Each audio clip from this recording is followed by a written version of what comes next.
keçirik oxumağa dəyər rubrikasına. Bizim dəyərli həmkarımız Mürşid müəllim də buradadır. Mürşid müəllim, sabahınız xeyir olsun. Sabahınız xeyir olsun Mürşid müəllim. Salam, sabahınız xeyir. Aynur xanım, Firuz bəy, sizi görməyə çox şadam. Biz də elə. Biz də. Təşəkkür edirəm. Bəli, bugün ədəbiyyatdan danışacağıq, kitabdan danışacağıq, Azərbaycan ədəbiyyatından danışacağıq. Azərbaycan xalq yazıcısı Anarın çox məşhur bir əsəri 5 mərtəbəli evin 6-cı mərtəbəsi. Bu əsər 70-ci illərdə yazılıb və 90-cı illərdə bununla bağlı Rasim Ocaqovun filmi də var, təxminə. Orada bizim gözəl aktyorlarımız çəkiliblər. Deməli, Fəxrəddin Manahovdur, türk aktrisası Meral Konrad və digər gözəl bizim aktyorlar çəkiliblər. Və bu həm əsər, həm film o dövrün bir kult əsəri idi. Kult, deməli, ikonik bir əsəri idi. Oradakı ifadələr, səslənən sözlər bir qanadlı ifadələrə çevrilmişdi, aforizmlə çevrilmişdi və indiyə qədər o aktualdır. İnsanlar o sözləri indiyəcə istifadə edirlər. Əsər nə haqqındadır? Əlbəttə ki, bu bir məhəbbət, eşq romanıdır və bütün məhəbbət romanında olduğu kimi sonda sevgililər bir-birinə qovuşmurlar. Əsərin qəhrəmanları Zaur və Təxminə. Zaur konservativ bir Azərbaycan ailəsində böyüyür. Onun valideynləri ona, belə deyək, halal süd əmmiş, tərbiyəli, ləyaqətli bir qız almaq istəyirlər və əlbəttə ki, Təxminə variantı onları heç də xoş etmir. Təxminə də o vaxtı Zaurla tanış olanda özü də evli idi, ərdə idi və adətən valideynlər Zaurun münasibətlərinə qarışmırdılar.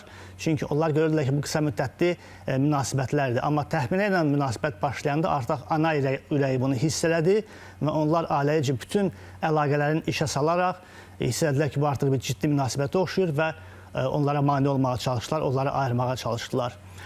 Ağ Liman povestində Zaurun Təxminə bir məktubu var. Orada çox gözəl fəlsəfi fikirlər var və orada qeyd edilir ki, valideynlər mənə hər şey veriblər. Ev, maşın, pul. Mən bir növ onlara borcluyam hər şey üçün. Və yalnız bir şey yalnız mənimdir. O da Təxminə. Onu da mənim əlimdən almaq istəyirlər. Bir çox oxucular bu münasibətdə Zauru günahlandırırlar ki, o cəsarətsizdir. Bəziləri Təxminəni günahlandırırlar. Əslində münasibətə başlayanda əvvəl Zaur buna bir ötəri münasibət kimi baxırdı. Qeyri-ciddi, amma sonra o aşiq oldu, vuruldu. Bəs bu münasibətdə mane olan nə idi? Açığı bu münasibətlə əvvəldən hiss olunurdu ki, orada perspektiv yoxdur. Çünki ən çox sual doğuran məsələlərdir. Nələr də olmazlar və cəmaət nə deyərlər? Əsasən ictimaiyyətin, insanların bir qınaq obyekti, maneəsi oydu. Və bu zaman hətta Zaur Təxminəyə sual da verir ki, çünki sənin haqqında çoxlu şairlər gəzir, çoxlu dedikodular var və onların əksəriyyəti, böyük əksəriyyəti reallığa uyğun deyildi, şişirdilmişdi və Zaur soruşur ki, sən nəyə görə özünü müdafiə eləmirsən, bunları açıqlamırsan və Təxminə cavab verir ki, mənim buna ehtiyacım yoxdur. Mən əgər özüm bilirəmsə ki, hansı məsələlərdə mən düzəmsə, mənim özümü qorumağa, müdafiə eləməyə, kiminsə qarşısında nəsə deməyə heç ehtiyacım da yoxdur.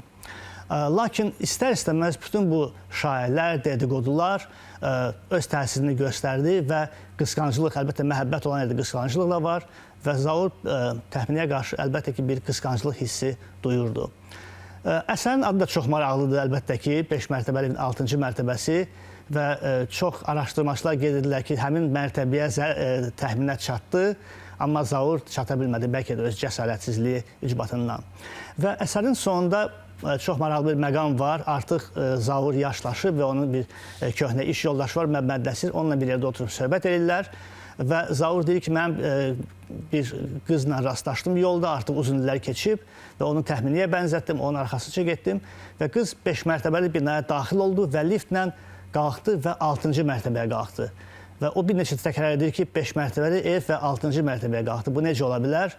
Və bu zaman Məmməd Nəsir özünə uyğun, özünə məxsus bir ironiya və hətta fəlsəfi fikirlə belə bir cümlə işlədir ki, əgər insanlar bilsəydilər ki, 5 mərtəbəli evində 6-cı mərtəbəsi olur, onda nə var idi ki? Düşünən bugünlük bu qədər, doğrudan da çox gözəl bir əsərdir. Əgər bunu kimsə oxumayıbsa, fikirləşirəm çox xoşbəxtdir ki, elə əsas çox gözəl bir məqam da var, yaydır, istirahətdir.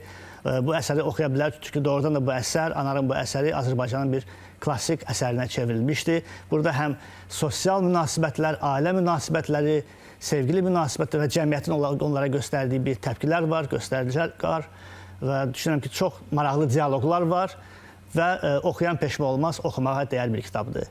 Bununla da söz ötürürəm bizim dəyərli aparıcılarımıza. Buyurun. Təşəkkür edirik Çox sağ olun. müəllim, çox sağ olun. Biz vacib məqamlar çox vacib bildirdi. məqamlara toxunduq. Biraz Zauru da yerdən yerə vurduq. Olsun, olur belə şeylər. Haqlı olaraq deyildi. Normal, biraz da haqlılıq payı var. Çox Hardasa. Cəmiyyətin də rolu var. Zauru da çox qınamamaq Təsir eləyən lazımdır. amillər çoxdur. Bəli, təsir eləyən amillər çoxdur.